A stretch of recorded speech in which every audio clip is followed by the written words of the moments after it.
नमस्कार। आज जीएसटी के ऊपर चर्चा चल रही है और जीएसटी 2 जो है संसद से पास हो गई और ये लागू होगी अगले उसमें। लेकिन जब ये संसद में ये बिल लाया गया संशोधन का, तो विपक्ष वहाँ से गायब रहा, कोई चर्चा नहीं किया। इसमें जो प्रोविज़न थे उसके ऊपर उनको चर्चा करनी चाहिए कि वो जनता के हित में है या नहीं है, कंज्यूमर के हित में है कि नहीं है।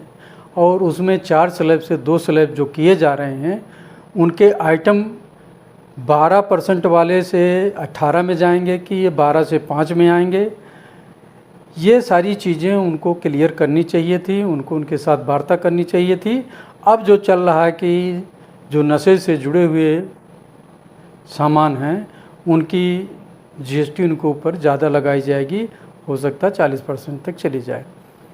और भी वस्तुएं हैं जो अभी जीएसटी में नहीं हैं, उनके ऊपर विपक्ष को चर्चा करना चाहिए था कि वो जीएसटी के दायरे में आएंगी कि नहीं आएंगी, तो नहीं आएंगी तो क्यों नहीं आएंगी, इन सब पे वार्ता होनी चाहिए थी।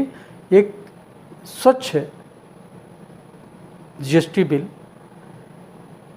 जनता के ऊपर लागू होना चाहिए था, लेकिन इस पे वार्ता न होने से अब जीएसटी काउंसिल ही इस पे जो डिसीजन लेगी। लेकिन ये सारी चीज़ें क्यों गौण की गई, इसके ऊपर विपक्ष क्यों भाग रहा था?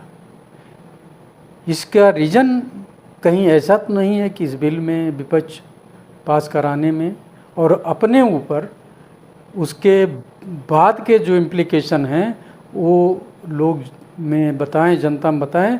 मैं तो संसद में था ही नहीं, तो बिल ज़बरदस्ती पास किया गया, ऐसे आरोप लगाने के लिए। ये एक तरीके से ये राजनीतिक मुद्दा क्रिएट करने के लिए विपक्ष ने इस पे चर्चा स्पष्टता के साथ नहीं करना चाहिए। ये इसी का ही हल है। और कुछ चीज़ें उनमें ये भी हैं कि जो स्टेट हैं वो सरचार्ज लगाते हैं जीएसटी से, जो उनको नुकसान होता है उसकी भरपाई के लिए, और उस सरचार्ज पे भी चर्चा होनी चाहिए। उस सरचार्ज अब बिल्कुल नहीं लगना चाहिए, केवल जीएसटी ही हो और स्टेट को स्टेट का शेयर मिले, इस पर चर्चा होनी चाहिए थी ना, ये नहीं की गई।